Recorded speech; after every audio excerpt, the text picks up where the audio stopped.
And a very good morning, everyone. Welcome back to the program on this beautiful, well, you know what my script says, a beautiful August morning. I clearly haven't you haven't updated that for a while.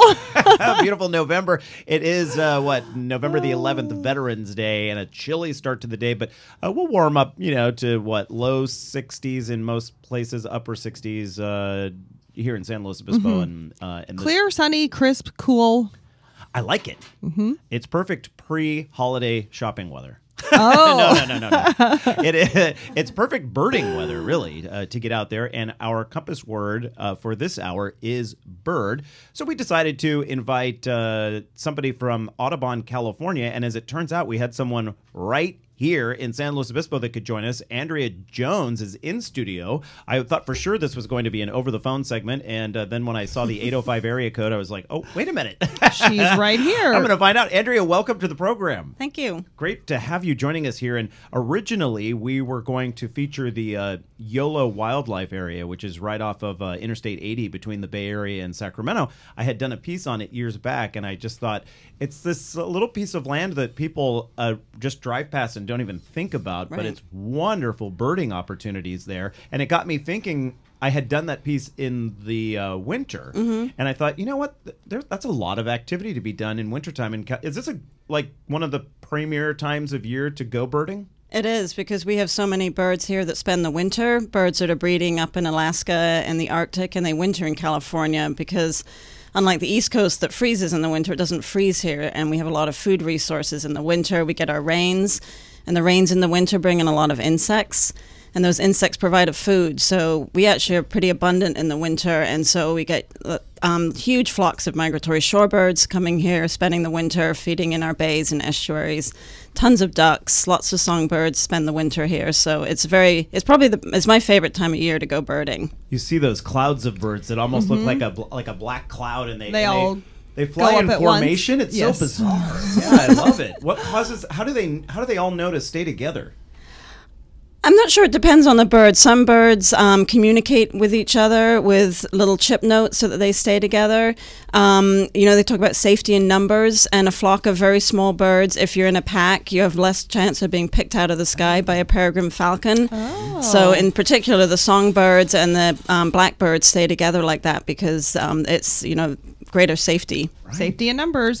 Now, one thing that's fun about bird watching is that you can incorporate it with getting outdoors and getting some exercise. So what are some cool places that you can combine those two activities? One of my favorite places, if you really want to get exercise, is right here in Morro Bay, the Morro Strand.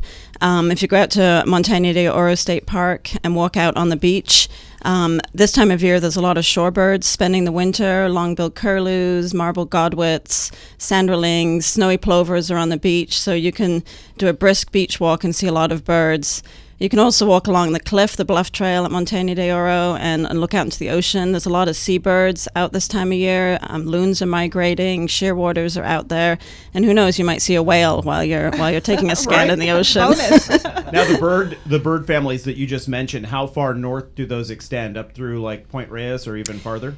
Yeah, the Pacific loon, which is, if you go out right now, you'll see a stream of birds moving, and along most of the California coastline, and the Pacific loons are coming from breeding up in the taiga and tundra, and they're heading down south to Mexico and just south of here. But you'll see them by the thousands just streaming by in the ocean. And the same with the shearwaters, who are actually on their way to New Zealand. Oh, wow. Yeah. They've got a ways to go. Yeah.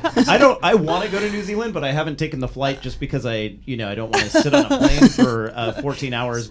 So you've been hanging out in California, But imagine if you had to do the flying yourself. Oh my gosh. Now, Patty, you used to live in Monterey County. Did you ever take the kids out to the coast, do a little birding? You know where we would like to go is the Elkhorn Slough.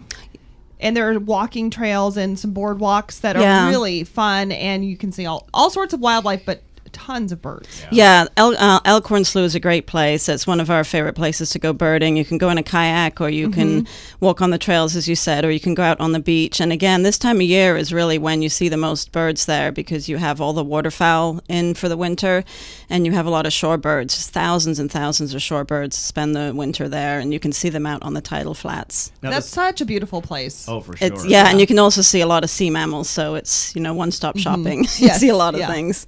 Now, we're such a dry state in the summertime, but in the wintertime, as you mentioned, we get the heavy rains. And in the Central Valley, there are a number of marshy areas that have been set aside specifically as bird sanctuaries, right? Yeah. There's some great ones. Kern National Wildlife Refuge, which isn't a far drive from us here, is a great place in the winter. If you go a little further north, Merced National Wildlife Refuge, you can go to see tens of thousands of snow geese and sandhill cranes. Sandhill cranes come here for the winter in the Central Valley. San Joaquin National Wildlife Refuge.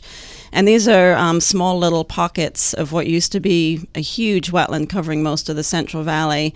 But these places now are where the birds really go because they provide the water and the vegetation that the birds need. And a lot of them are right there between, you've got 99 coming down one side of the valley and 5 on the other side, and they're sort of in the in-between. So it makes a nice stop where you could have a picnic, a little walk, do some birding. Yeah, and another great thing to see out there, and I've shown you some pictures of these, are some of the raptors that you can see in the Central Valley, and you can see them driving to the refuge. Examples would be golden eagle.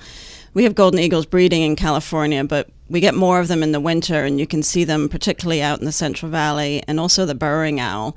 So if you're driving along and you see a little hump in the ground and a pair of eyes staring up at you, it's a burrowing owl. They're really cute. They are so cute. Yes. We're sharing, for those of you watching us online, which you can find at eatdrinkexplore.com, we are sharing pictures of like the golden eagle and the owl and many of the other bird families that Andrea shared with us. Andrea Jones with Audubon California is with us talking about birding. What about people, now you have your hardcore birders out there. That's what you call it, right? Birding? Yep, birding. And so you have your people that really know what they're doing. They've got their binoculars and their guidebooks and all sorts of things. What about the majority of us, the casual person?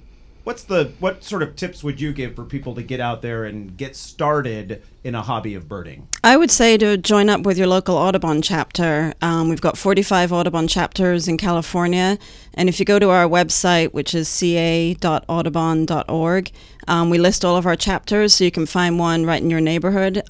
Here we have Morrow Coast Audubon, and they all offer birding field trips, usually on weekends, sometimes during the weeks, and a lot of times they're for beginners. They're more casual, and that's really a great way to start.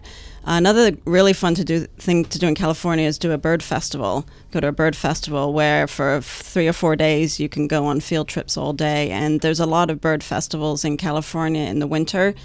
We've got the Morro Bay Winter Bird Festival right here that brings in 500 people. But there's bird festivals all over the state, so it's pretty easy to find one. I imagine once you start being told what you're seeing, you start to realize on a much greater level how impressive California is when it comes to the bird populations. Have you been along the Bob Jones Trail? I see people there bird watching, and that gets a lot of variety. Yeah, it does. That's a riparian area, so that area is probably best in the spring because you get a lot of the migratory songbirds, and they may be moving further north, but they see that patch of green vegetation along a river, and they stop in and feed. And these are birds that have been flying at night. Songbirds mostly fly at night and they follow the stars. And then during the day, they suddenly realize, I just covered 300 miles. I'm really hungry.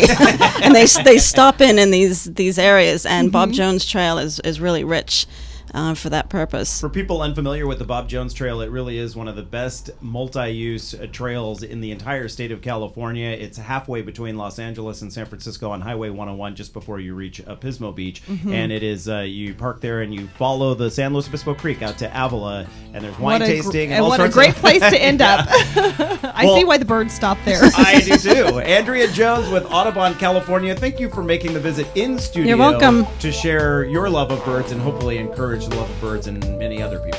Thanks. Thank you. Stick around, everyone. You're listening to Eat, Drink, Explore Radio. We have a lot coming up, including heritage turkeys. That's what we'll be talking next segment. And then later, how to brew the perfect cup of tea. Back in a moment.